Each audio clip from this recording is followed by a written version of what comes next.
Well, as a program chair, we are responsible for the whole content organization of the conference. So selecting the keynoters and writing the call for papers, also agreeing on a motto of the conference, then shaping the call for papers in that respect, and then, of course, also managing the reviewing process.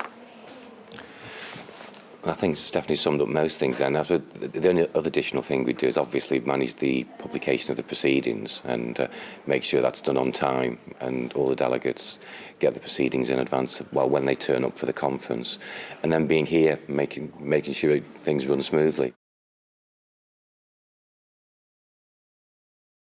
I think there's been a very nice connection between the conference theme, which is 21st century learning for 21st century skills. It's been really it's been very pleasing the way the keynotes have all articulated that theme really nicely. I think a number of the papers were very responsive to the theme. So I think the way things have fitted together, if I'm honest, I think has been unusually good. Often conferences don't fit together so well, and of course that was reflected that even the Prime Minister mentioned the conference theme in her address. So I think that was particularly pleasing, and I think the quality of the organisation as well. I'd like to think that the content was very good, the theme was very important, but also the organisation by the local people here has been excellent, and people have been able to just enjoy the conference without worrying about where they go to, getting lost, things not working. Those things really matter, and I think the fact that everything's run so smoothly has been really good as well. So I would also like to thank the CELTEC team for the great organization. It was not only that it went all very smoothly, but the team was also so enthusiastic about everything. So this was really a lot of fun to work with. Another point I'm specifically proud of is also the workshops. I think this year's workshops were extremely interactive and very diverse. So I think we covered a lot of the topics which fit to the motto, such as motivation and creativity and so forth.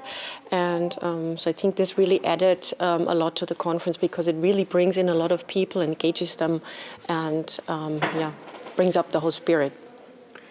Yeah, it's worth just mentioning about the interactive nature. I think the demo shootout was a really nice innovation, and I think that brought a bit of fun and a bit of fun and excitement, I think, to what was often a more boring event. So I think that was also another dimension that I think was an innovation that worked very well. But I think that keeps with the whole spirit of we tried to make, from day one we thought, let's make it more interactive. Let people's demos be a key part of the conference, and I think it's very good that happened, and I think it was really good the way people all enjoyed the shootout.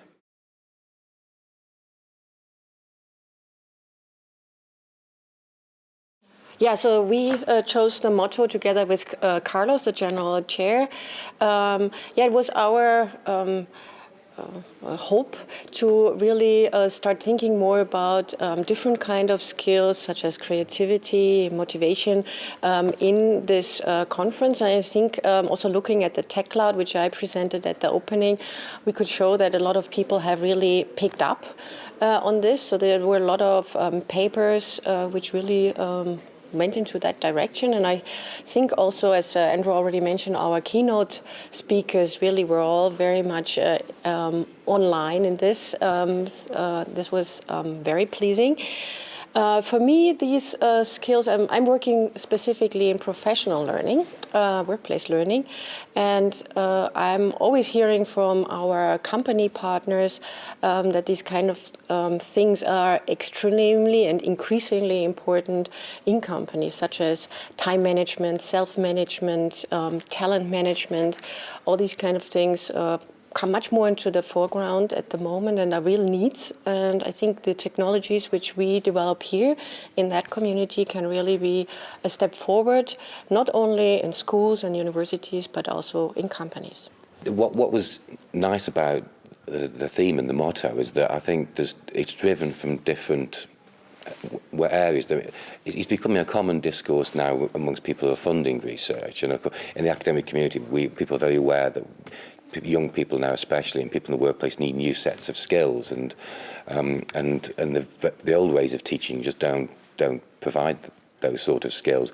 But I find it interesting that even when I talk to companies, and I work with lots of people in creative and digital industries and knowledge industries, the startup companies and this sort of thing, and I'm getting the same message from them as well. So this is not just a discourse that comes from funders and academics, but it's very much a discourse that's also driven on the ground by people. Well, people who complain, actually, that they're getting graduates and young people who cannot do the sort of open-ended problem-solving, innovative thinking that's required for the sort of creative and knowledge economy. So I think one of the reasons why the theme is successful is that there is this genuine need. It's not a fad. It's not a fashion. It's actually a problem. And I think the fact that it's a problem is what made it so engaging as a theme for the people, and the way it's being tackled in various ways, from the workshops to the keynotes to the presentations.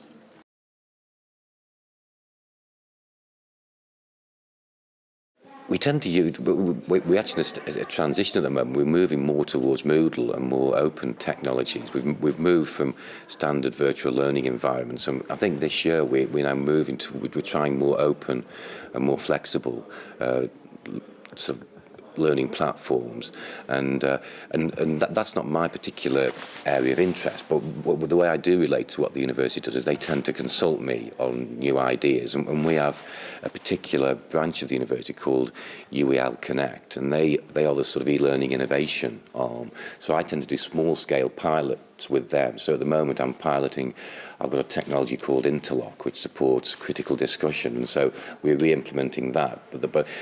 But my interface is very much on initially piloting new ideas. And similarly, we've got internet radio projects, which we're going to scale up, and that is still being that has been supported through the university's innovation arm. So I tend to work on the innovative side of the university's e-learning activities and do things on a smaller scale to see if they work. And then if they do work, they tend to get mainstreamed.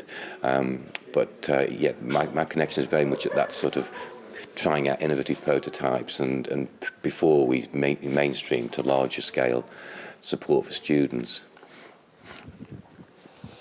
Yeah, at Graz University of Technology, we, on the one hand, have a system which manages all the grading and really the administrative things of student administration and so forth. In addition, then we have a homemade system. It's called the Learn Center, in which classes and slides and notes can be uploaded and distributed to all the students.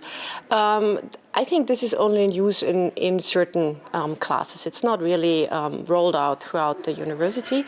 In addition, we have a very nice team which provides a lot of different kinds of technologies for the lecturers, such as Twitter and interaction, like voting systems in classes, as well as blogs and wikis and all these kind of basic things which then can be really used in the class.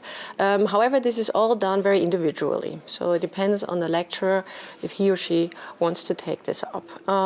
In addition, in my classes, I also try to embed some of the prototypes which we are developing and doing little studies on how this is working, getting feedback from the students. However, my research area is mainly in professional learning, so not all of what we are developing is actually one-to-one applicable for classes, that is specifically not in large classes. So I'm, for example, teaching a class of 250 students. There, a lot of the things can be used partly, but not fully, but then in classes which are much smaller, we have a better opportunity to bring in these project-based and work-integrated learning approaches which we are working on.